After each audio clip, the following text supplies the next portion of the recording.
Donc le quatrième don dans cette liste de 1 Corinthiens 12, c'est le don des guérisons. Nous allons examiner qu'est-ce que c'est ce don, selon la parole de Dieu.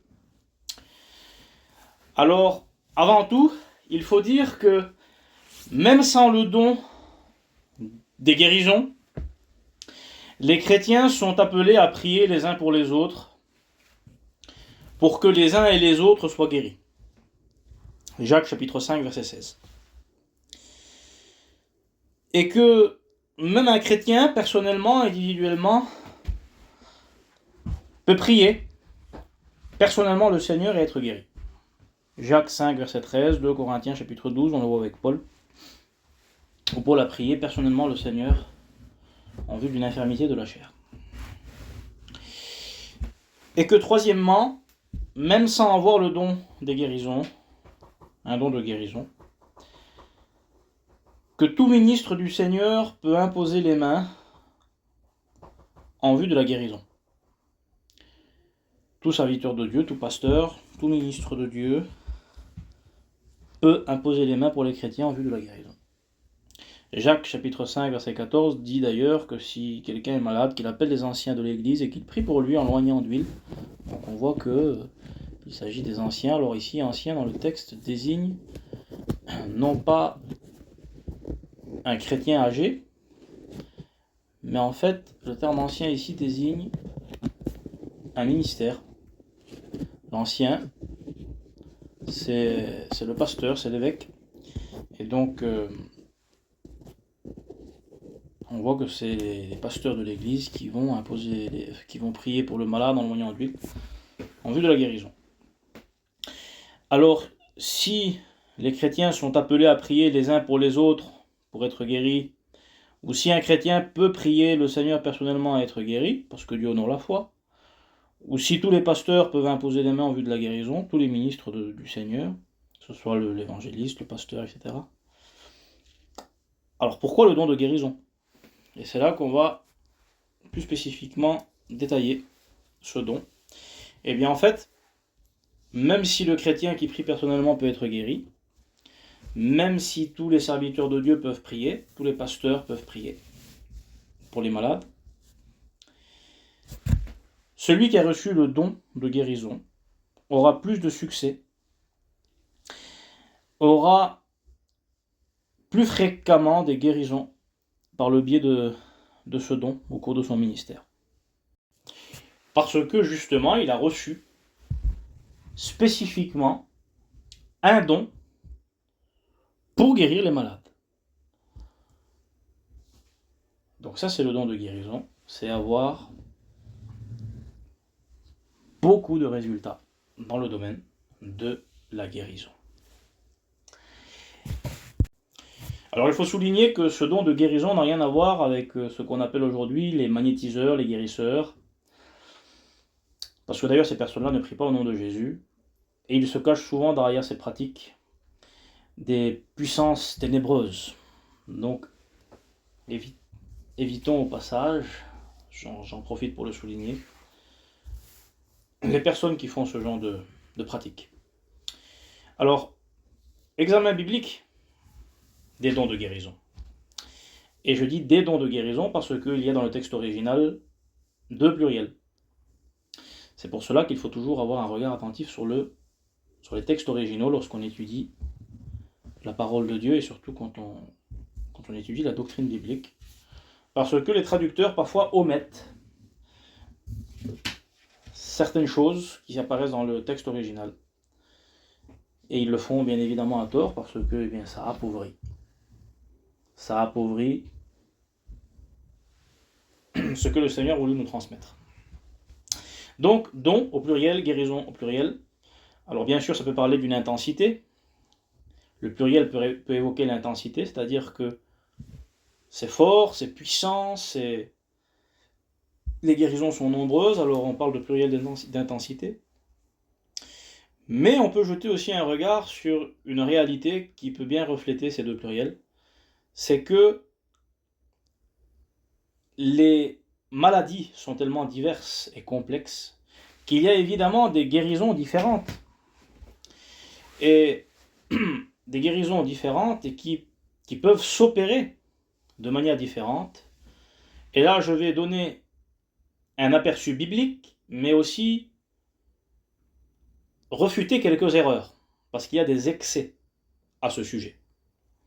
Alors, premièrement, un examen pour parler de guérisons diverses, différentes, et pour comprendre ce pluriel, parce qu'il y a des guérisons physiques, des guérisons mentales, psychiques, il y a des guérisons instantanées, des guérisons par imposition des mains, des guérisons au travers l'onction d'huile, et plus marginalement, mais présentes malgré tout dans la parole de Dieu, et c'est là que nous allons d'ailleurs refuter certaines erreurs, nous voyons des guérisons au travers un geste de foi, c'est-à-dire nous voyons par exemple Jésus appliquer de la boue sur les yeux d'un aveugle, nous voyons Jésus demander à un malade d'aller se laver au réservoir de Siloé, nous voyons Élisée dire à Naaman de se plonger 7 fois dans le Jourdain, le prophète Isaïe dire à un malade d'appliquer des figues sur ses ulcères. Et donc nous voyons que parfois, et il ne faut pas en faire une généralité, mais que la guérison peut être accompagnée d'un geste de foi. Ou même par une parole. Par une parole, parce que Jésus parfois, sans même imposer les mains, guérissez les malades, lève-toi et marche, tu es guéri de ton infirmité. Comme il l'a dit à Bartimée, il n'a pas imposé les mains à Bartimée, mais par sa parole, Jésus guérissait les malades.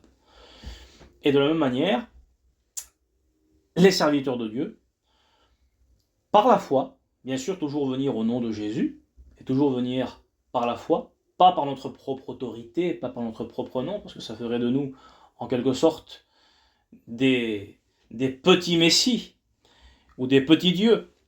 Et ce n'est pas du tout ce que Dieu veut, et c'est là que nous allons réfuter quelques erreurs d'ailleurs. Mais nous pouvons venir au nom de Jésus, dire à une personne, tu es guéri de ton infirmité. Et donc, l'imposition des mains reste la norme la plus répandue, mais il y a aussi autre chose, comme l'onction d'huile, ou comme une parole donnée par la foi. Au nom de Jésus, je te l'ordonne, lève-toi et marche. Sans même imposer les mains, la personne peut se lever et marcher. Et donc, nous allons maintenant refuter quelques erreurs, parce que, sur la base de certaines vérités bibliques, certains font une généralité. Par exemple, c'est vrai que dans la Bible, il y a des guérisons par étapes. Parfois, on en voit. Par exemple, Jésus va prier pour un aveugle, et la première fois que Jésus va prier pour lui, il va voir les hommes comme des arbres, dit le texte. C'est-à-dire, il voit, mais il voit flou. Et donc Jésus va instantanément prier pour lui une deuxième fois, et il va voir nettement. Et donc c'est vrai que pour le coup, ici, ça s'est fait en 2 étapes, peut-être séparées de quelques secondes ou de quelques minutes. Et du coup, des gens font une généralité, et lorsqu'ils n'arrivent pas, lorsqu'ils prient, à voir une guérison, prient encore, et encore, et encore, et une semaine après encore, et une semaine après encore. Et il faut faire attention de ne pas tomber dans une dérive, de ne pas devenir quelqu'un qui donne des rendez-vous de guérison aux gens, et qui dit, tu n'as pas été guéri, viens chez moi la semaine prochaine, et de faire de la thérapie spirituelle ou de la thérapie de guérison. Ça, c'est pas du tout biblique. Donc ça peut arriver, vu que Jésus, ça lui est arrivé, ça peut arriver marginalement, exceptionnellement, dans notre ministère, où nous voyons quelqu'un prier pour quelqu'un, et qui n'est pas guéri complètement instantanément. Et alors nous pouvons prier une deuxième fois, étant donné que Jésus l'a fait, nous n'allons pas interdire quelqu'un de faire cela. Une personne peut faire prier pour elle et ne pas être guérie, et puis que des choses se passent dans sa vie, qu'elle met sa vie en règle avec Dieu parce qu'il y avait peut-être un péché volontaire qui a été commis, etc. Et puis cette personne-là, elle peut revenir, demander la prière, pas de problème. Ou à un moment donné, le Seigneur nous saisit par la foi, et nous pouvons prier pour quelqu'un qui est malade, parce que nous ressentons que c'est un moment de Dieu, parce que nous voyons que cette personne a la foi sur ce moment-là, et la personne peut être guérie alors qu'elle n'a pas été guérie précédemment. Pourquoi pas? Mais de ne pas en faire une généralité afin d'éviter les erreurs. Deuxième chose, le geste de foi. Parce que c'est vrai, Jésus a appliqué de la boue sur les yeux d'un aveugle, Élisée a demandé à Naaman de se plonger cette fois dans l'eau, mais il ne faut pas, sur la base de ces textes, qui restent marginal, parce que c'est quand même assez rare dans la parole de Dieu de voir ce genre de guérison, d'en faire une généralité et de faire toutes sortes de pratiques bizarres que la Bible ne mentionne pas. Donc il faut qu'on s'en tienne vraiment au texte de la Bible, imposition des mains, onction d'huile. Là oui, c'est des choses qui appartiennent vraiment au jargon biblique. Et s'il y a un geste de foi, ça peut arriver de ne pas en faire une généralité. C'est vrai que le Seigneur peut nous diriger par son esprit à faire quelque chose par la foi, dirigé par le Saint-Esprit, mais de ne pas faire des choses qui sortent de la parole de Dieu, parce que ça peut nous conduire à des bêtises et à sortir du terrain biblique. Donc, plus grande vigilance de ce côté-là. Nous allons maintenant lire un texte pour conclure un peu ce pluriel, un texte magnifique, dans Matthieu, chapitre 4, versets 23 et 24, où nous voyons Jésus exercer ce don. Et quand Jésus exerce ce don de guérison, dans Matthieu 4, versets 23 et 24, il y a toutes sortes de maladies et de problèmes qui vont être guéris par Jésus. Et ça va nous donner un aperçu de ce pluriel. Nous allons comprendre encore mieux. Je lis le texte. Jésus parcourait toute la Galilée, enseignant dans les synagogues, prêchant la bonne nouvelle du royaume et guérissant toute maladie et toute infirmité parmi le peuple. Sa renommée se répandit dans toute la Syrie, et on lui amenait tous ceux qui souffraient de maladies et de douleurs, de divers genres, des démoniaques, des lunatiques, des paralytiques, et il les guérissait. Donc ici, dans ce texte, on voit que le texte insiste sur plusieurs sortes de maladies. Le texte dit des douleurs de divers genres. Et ensuite, le texte parle de ceux qui souffraient de maladies, de ceux qui étaient paralytiques, de ceux que Jésus guérissait, et Jésus les guérissait tous. Toute maladie et toute infirmité parmi le peuple. On lui a amené tous les malades. Et donc ici, on voit vraiment qu'on a un aperçu de ce don des guérisons. Et nous voyons toutes sortes de maladies, toutes sortes de souffrances être guéries par le Seigneur Jésus. Et donc là, j'ai entamé avec ce texte les exemples bibliques, parce que nous voyons ici en Matthieu 4, Jésus lui-même avoir ce don des guérisons, parce que comme je l'ai dit, en tant qu'homme, Jésus était rempli du Saint-Esprit, et Jésus exerçait son ministère par le Saint-Esprit. C'est sûr que dans sa nature divine, il est omnipotent, et qu'il peut guérir toutes les maladies, mais il a assumé pleinement son humanité, et dans son humanité, il a donc exercé par le Saint-Esprit son ministère. Donc Matthieu 4, exemple suprême, et nous voyons d'ailleurs durant tout le ministère de Jésus des guérisons extraordinaires. On ne va pas tout citer maintenant évidemment, mais c'était un des signes de sa messianité, toutes ces guérisons-là. Ce don des guérisons était pour Jésus un des signes de sa messianité. Deuxième texte de la Bible où nous voyons ce don être exercé, parce que lorsque nous citons les versets de la Bible, ça nous aide à mieux comprendre qu'est-ce que c'est, évidemment. Aucune lumière n'éclaire plus que la parole de Dieu. Pierre lui-même, en Acte 5, verset 15, nous le voyons exercer ce don des guérisons. Le texte dit « L'ombre même de Pierre guérissait les malades ». Et là, ça nous aide à comprendre qu'est-ce que c'est le don des guérisons. Nous voyons la puissance de ce don se manifester. Nous voyons la récurrence des guérisons. Nous voyons la profondeur de ces guérisons. L'ombre même de Pierre guérissait les malades. Donc oui, des guérisons, il peut y en avoir, et le Seigneur peut faire des choses extraordinaires, mais celui qui a ce don voit vraiment, comme Jésus, à un moment donné, voit tous les malades être guéris, tous ceux qui venaient vers lui. Pour Pierre, son ombre même guérissait les malades. Et pour Paul, Acte 19, versets 11 et 12, on appliquait sur les malades les linges qui avaient touché le corps de Paul, et les malades étaient guéris, et ceux qui étaient possédés par de mauvais esprits étaient libérés. Les linges qui touchaient le corps de Paul guérissaient les malades. Donc on voit que le don des guérisons a vraiment une profondeur d'action et de puissance. Et là encore, nous ne voyons jamais Paul dire « Prenez des linges, appliquez-les sur les malades ». Nous ne voyons jamais Pierre dire « Avec votre ombre, passez sur les malades pour qu'ils soient guéris ». C'est pas ça du tout. Mais on voit qu'il y a des textes comme ça en marge, où ce n'est ni Pierre ni Paul qui ont dit de faire ça, mais les personnes, par la foi, ont reçu des guérisons.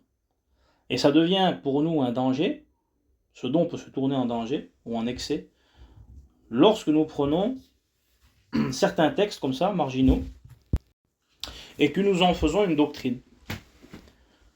Et donc si aujourd'hui vous voyez des pasteurs passer avec leur ombre sur les malades, mettre des linges sur les gens, demander aux gens de plonger dans la piscine pour être guéris, et qu'ils font ça de manière récurrente, et qu'ils demandent ça comme principe de foi pour la guérison, eh bien on est tombé dans une fausse doctrine.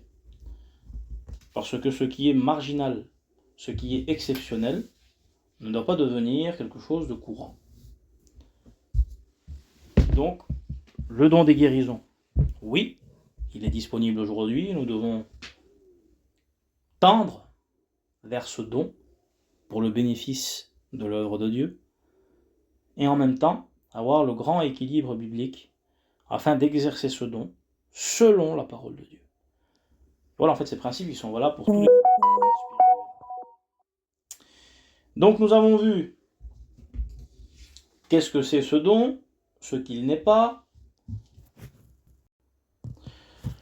les dangers que nous sommes appelés à éviter, l'orgueil, rechercher ce don dans le but d'être supérieur aux autres, parce que ce sont des dons, c'est vrai, qui frappent les regards, certaines dérives, et maintenant nous pouvons voir une autre partie, c'est-à-dire ces dons aujourd'hui. Et ces dons de guérison sont encore donnés aujourd'hui. Il y a par exemple un homme qui s'appelait Mons Duville, c'était le premier pasteur gitan en France. Il a participé au réveil de la mission Vie et Lumière, il a reçu un fabuleux don de guérison. Certains témoignent qu'à son époque, les gens n'allaient même plus au docteur, tellement les guérisons étaient courantes. Il a également eu le privilège de voir Dieu, à travers son ministère, opérer 3 résurrections. 3 résurrections physiques. Et donc un homme qui avait un fabuleux don de guérison. Il y avait aussi un homme très connu, un grand évangéliste, D.L. Osborne. À la fin de ces réunions, il y avait des services de guérison. Et à la fin des services de guérison, on voyait les chaises roulantes passer au travers de la foule, car beaucoup n'avaient plus besoin. Donc beaucoup de guérisons. Il y avait aussi William Branham, qui a vu beaucoup de guérisons. Et là, on est obligé de dire que ces hommes qui ont eu ces dons de guérison, en particulier Osborne et Branham, sont devenus des hommes très, très discutés en dernier temps. Pourquoi? Et là, je ne vais pas rentrer dans le détail du vrai ou du faux, du raison ou du tort, mais ce que nous pouvons dire, c'est que celui qui a un tel don de guérison, et qui n'est pas un homme rempli d'humilité, peut par l'orgueil tomber dans bien des travers, et devenir un homme disputé. Alors c'est vrai que les hommes de Dieu aussi peuvent être disputés, mais toutes sortes de rumeurs d'orgueil sont passées sur ces hommes, et nous n'allons pas ce soir faire leur procès, mais nous voyons que le succès dans certains dons spirituels, et là le don des guérisons, en l'occurrence, peut devenir un piège. À tel point qu'on peut commencer par être un vrai homme de Dieu, avoir un vrai don de guérison, et à la fin tomber dans des hérésies, dans l'orgueil, dans les pièges du diable. Donc voilà, nous allons à la fin de cette série voir justement 1 Corinthiens 13 et l'exercice des dons dans l'amour, qui permet d'exercer les dons conformément à la volonté de Dieu. Mais déjà, nous avons pu voir quelques points sur le don des guérisons qui me paraissaient importants. Une toute dernière chose, avant de terminer. Même si ce don des guérisons permet à la personne qui l'exerce d'avoir un grand succès dans la guérison, de voir très fréquemment des guérisons, quelque chose même parfois de surprenant, ça ne veut pas dire qu'il y aura obligatoirement toujours la guérison. Parce que nous voyons des textes, ou même des personnes qui avaient le don des guérisons, eh bien, ont vu des personnes rester malades. Nous le voyons avec Paul. Paul qui dit « J'ai laissé Trophime malade à Milet ». Donc, l'apôtre Paul, qui avait un grand don de guérison, qui voyait plein de personnes être guéries, a laissé un compagnon de travail, un frère en Christ, malade dans une ville. Et je dis cela pour encourager aussi certains chrétiens qui sont dans la maladie, ou même certains prédicateurs qui n'ont peut-être pas reçu le don de guérison. Eh bien, j'aimerais vous dire, même aux plus grands hommes de Dieu qui ont eu les grands dons de guérison, il y a eu parfois des cas où le Seigneur n'a pas guéri. Et après, eh bien, on rentre dans le domaine de la souveraineté de Dieu, où parfois on n'a pas toujours la réponse. C'est vrai. Mais le Seigneur reste souverain. Et le plus important n'est pas la guérison physique, mais la guérison spirituelle. Parce que la guérison physique est pour un temps, tandis que la guérison spirituelle est pour l'éternité. Alors, cet équilibre biblique est très important concernant ce don. Parce qu'il y a beaucoup de fausses conceptions. Et ce don des guérisons ne fait pas de vous un être divin qui guérit tous ceux qui sont malades. Mais ce don des guérisons vous donnera beaucoup de succès. Pour la gloire du Seigneur et du royaume de Dieu. Pas pour votre gloire à vous. Et donc ça, c'est très important.